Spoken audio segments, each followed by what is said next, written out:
如果说秦朝是一把划破黑夜、焚毁旧世界的烈火，那么西汉便是一条历经险阻、终成波涛的大河。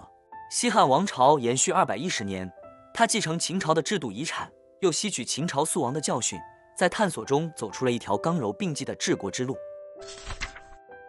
刘邦是中国历史上第一位平民出身的皇帝，他没有显赫家世，没有过人武力，却凭借卓越的识人用人能力和政治智慧，在秦末乱世中脱颖而出。公元前202年，刘邦建立汉朝，然而他接手的却是一个满目疮痍的天下。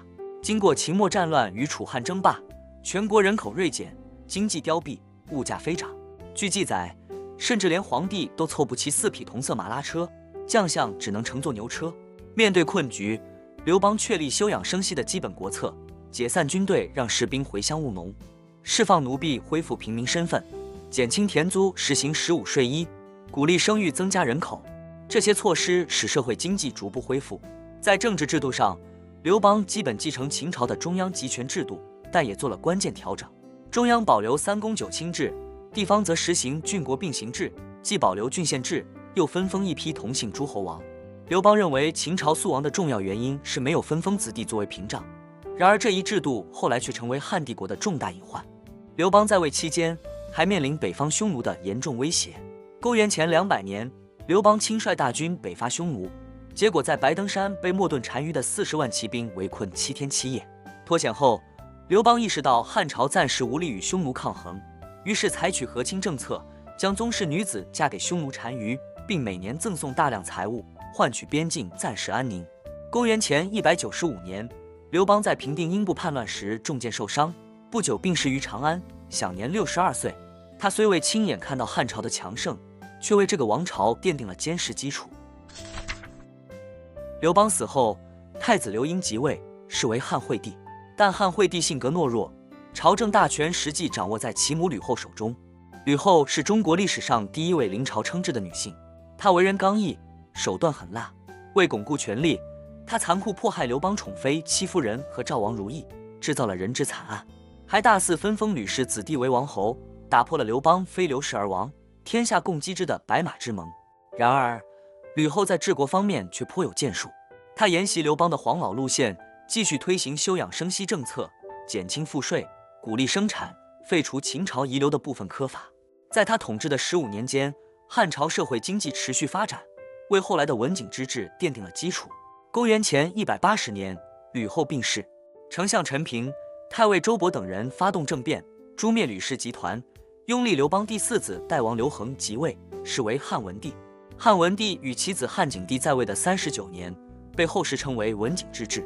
二人皆以节俭著称，奉行轻徭薄赋、与民休息的政策。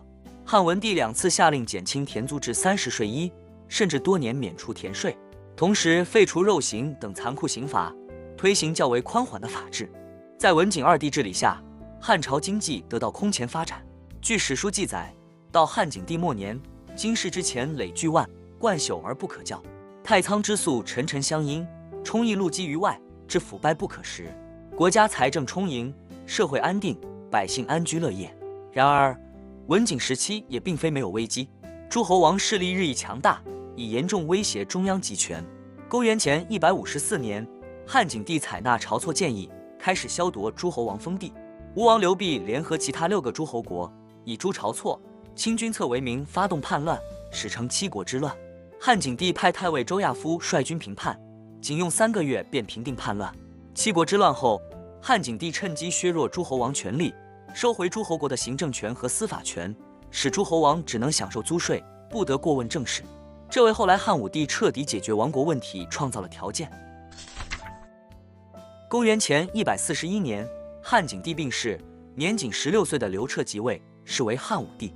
汉武帝在位54年，是西汉历史上在位时间最长、影响最深远的皇帝。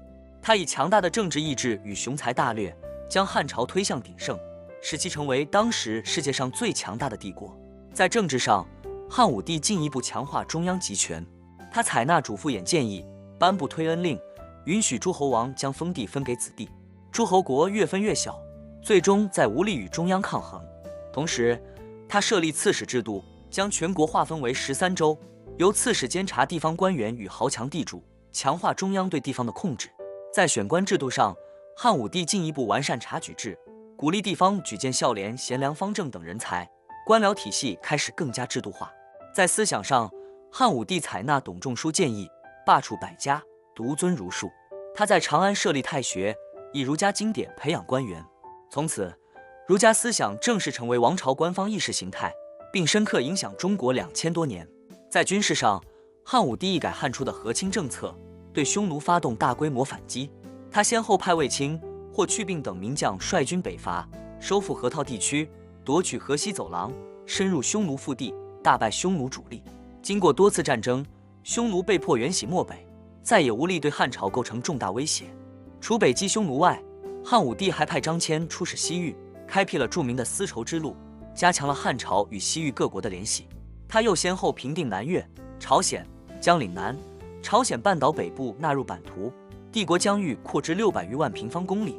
在经济上，汉武帝施行一系列改革措施，将铸币权收归中央，统一铸造5铢钱，实行盐铁官营，推行均输平准政策，调节物资流通，平抑物价。这些措施增加了国家财政收入，为汉武帝的文治武功提供了坚实的经济基础。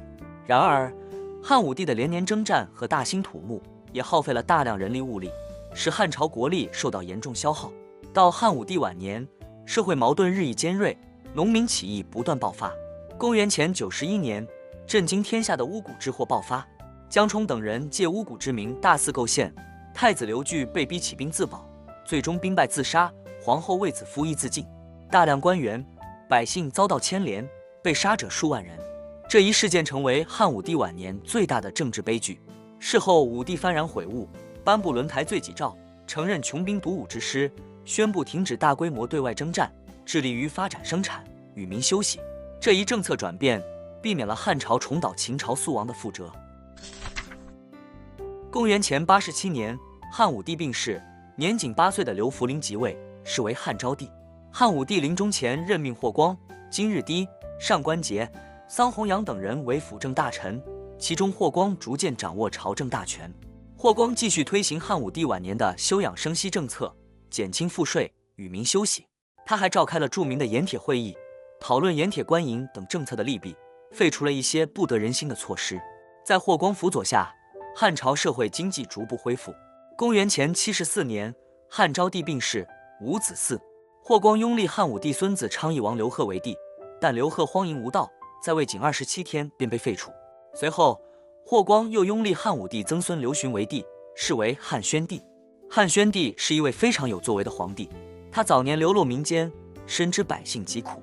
即位后，他整顿吏治，惩治贪官污吏，重用贤能之士，继续推行轻徭薄赋政策，减轻百姓负担，发展农业生产，还加强对西域的管理，设立西域都护府，正式将西域纳入中国版图。